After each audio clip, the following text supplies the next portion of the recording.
you. I'm really excited to be here and a little intimidated.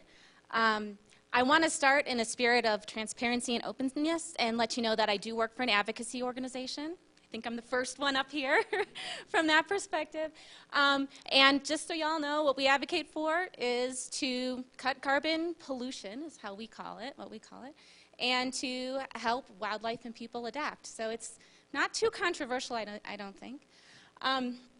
So what I want to talk about a little bit is how NGOs are thinking about climate science communication in the context of the new media era, because that's really defining a lot about the way we go about our work. And we've talked a little bit about this new media era, but I wanted to start by giving you some of the statistics about how things have actually changed. So the Pew Research Center for Project for Excellence in Journalism does a survey every year of the state of the media landscape. This is the most recent one, and the most notable thing you can see here is that the people are going to digital sources much more, traditional sources much less. And actually, if you look at this from the last few years, newspapers were dropping even much more dramatically, like 10% per year, right? In fact, the newsroom has a much reduced capacity, something like 30% less than it used to, in terms of its reporting capacity. And it's even worse in specialty beats like science and the environment. So what this means, well, I'll get to what it means in just a minute, but, and lastly, more and more people are getting their news from social networks. So this is not just going to CNN.com, but this is going to Twitter and Facebook and Pinterest and seeing what things your friends are posting about, and then using that as your trigger to go to other sources of media. Okay, so what does this mean for climate science communication? First of all, we need to make it way easier for the media to put a story together. We cannot expect that there are journalists out there who are following our issues, understand the nuances, and can put together a thoughtful story. The onus is on us to do their homework for them. We need to embrace the multiple communication channels. We can't just put out a press release and expect that that's going to do the job. We need to go to various different places because people are getting their news from lots of different places. And we need to think about empowering existing networks of trusted influentials. So this can take a lot of different meanings, but there are people amongst us in our communities and our networks who we look to for their opinions. We trust them. Whether it be the mommy blogger that you read, or the leader of your hunting club, or the leader of your gardening club, or your neighbor down the street who has installed solar panels and who is the person who knows what's going on in the green world. These are the people who are influencing opinions among the broader public. And of course, online is increasingly where it's at. So the good news is that many NGOs are already doing this sort of engagement. We've been trying to get grassroots people to change their opinions and learn new things for a long time. And so we're already thinking a lot about how we do this kind of stuff. So I just want to reflect a little bit on my role as a scientist at an advocacy organization. And I feel like I am in the midst of this huge gush of scientific information that's coming out all the time. I cannot possibly keep up with everything and read everything. But my job is to translate and distill from this huge gush what are the sort of important salient things that our group of constituents needs to know. At the same time, I work with a group of grassroots activists and media folks who are constantly looking for new material. They talk about it as feeding the beast, that you always need to be supplying new things. There always needs to be a drumbeat so they can keep people engaged on these issues. And this is my requisite wildlife photo because I work for a wildlife organization. You're required to put one in. But the ideas are always looking for information. And you know, I feel like those of us who are climate scientists or interpreters in this setting are trying to kind of bring out from that huge gush the information that's going to be relevant to our constituencies. So I want to give an example of how I've gone about doing this. And I rely a lot upon scientific assessments because I feel like there is a level of integration that's already happened and a level of analysis that I can rely upon.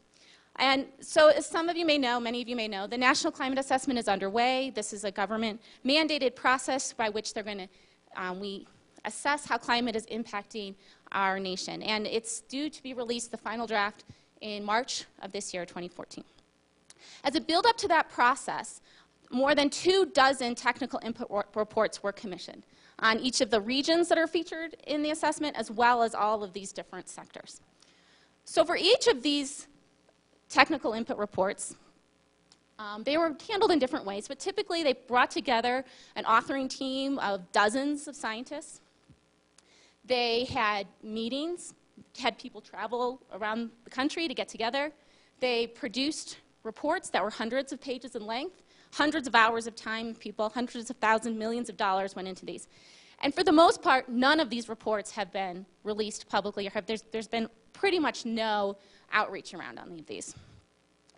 I was on the steering committee for the ecosystems and biodiversity one, so I can share with you my experience with that. Here's the report. It came out in July 2012. We worked really hard to have messages in this that we thought were going to be really powerful. So we said things like climate change is causing species to shift their distributions and their ranges and their life cycle events at faster rates than previously thought, that there's increasing evidence of population declines and extinctions that can be linked to climate change. Climate changes in winter are having big and surprising impacts on ecosystems. We thought these were pretty powerful findings. So here's the USGS release plan. They posted it to www.globalchange.gov/what-we-do/assessment/NCA. You get the idea. This is not something you can talk about in a radio interview. And they're going to put a special issue in Frontiers, which will help get it out to the broader scientific community. But for all intents and purposes, this report was put on a shelf. Like this was not getting out to anybody. And you would have to know to go to look for it at that USGS, the Global Change website.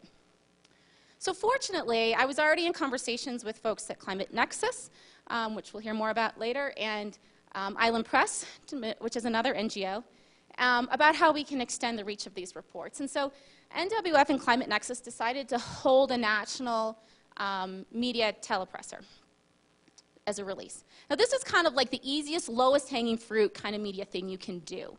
Right? You get together, say 3, 4, 5 scientists, you write a press release, you push it out to the reporters, invite them to come, and you have an hour session where the scientists give an opening remark and are open for questions. It's a pretty low investment kind of activity. We did this in December 18th of that, so 4.5 months after the report came out, so we had no hook. Right? Usually you need some kind of hook, at least the release of the report. We didn't even have that. Furthermore, it was a week before Christmas, smack dab in the middle of the holiday season. We were like, if we get a couple hits, we'll be happy. So we were lucky enough, we got 17 news hits. Nancy Grimm is a professor at ASU who was one of the lead authors on the report, so ASU helped push it out. We got a couple others here, Voice of America, so we actually got some international coverage. So, we were actually pretty happy with that. But we thought that there was an opportunity to do more. So NWF decided that we were going to go ahead and put together a short report, 28 pages, that would synthesize the science, put it in a broader context about what it means for things people care about, and offer some solutions as well. And our target audience is wildlife enthusiasts, hunters, anglers, gardeners, bird watchers, outdoor enthusiasts. And so it definitely has that kind of bent and that audience orientation. We made a big effort to feature stories. We've heard storytelling a lot here. This is something we embrace quite a bit too. Some of our stories about species, because our constituencies really care about that kind of stuff. Some were about the sort of new dangers that, the new challenges that natural resource managers face. So this is a Gila trout, and following the Whitewater Baldy wildfire in the Gila National Forest, fish biologists had to hike into the backcountry, stun these fish and trap them, and then helicopters came and airlifted the fish out. Because after wildfires, if you get a heavy flood event, you get sediment into the river. And that would have killed these fish, which had been the target of conservation efforts for 30 years. So in the conservation community, we're really concerned about the fact that we've been spending decades trying to bring species back, and a single or a sort of combined extreme event like that could wipe out all our efforts. So those kinds of stories, and then stories about other solutions that we can do. So we're working, for example, on a Black River and a restoration project, and we're working with the restoration managers to say, this is what you need to do to make your project resilient to climate change. So we included those sorts of stories. So here's our release plan. Posted it to nwf.org/climate-crisis. That's a lot easier to say on the radio. We pushed it out to our online followers. We pitched an exclusive to USA Today. We did individual media releases in states that we care about and where we have people on the ground. And the important thing about that is that we were mostly featuring local experts, which would resonate more with that local audience. We briefed our state affiliates so that they can put it in their own newsletters. We engaged the Climate Action Campaign. I want to talk a little bit about that. For those of you who are not that engaged in the advocacy community, many of the large NGOs are coordinating on a daily basis on our efforts to advance regulations on CO2. And there are daily sort of message coordination that happens through that. And there's coordination in terms of a single schedule shared by these organizations where they help each other get out their material. So this is actually a big change from even 5 years ago when most of the NGOs were much more competitive. There's a much more collaborative kind of feeling about getting information out. We did some other stuff too, including hand delivering to members of Congress. And I really want to emphasize that we really were putting forward local voices that resonated with this audience. So I am not a hunter or a fisher. You might not have guessed that from my urban attire. But these are real people who are actually going out and talking about our report. So much like Richard, Ali talked about before, our emphasis is on empowering other people to go out and be the spokespeople. There is no way that all of us climate scientists are going to be able to go out and talk to every single person that needs to be talked to. We really need to think about how we reach that scale by empowering other voices that are trusted voices.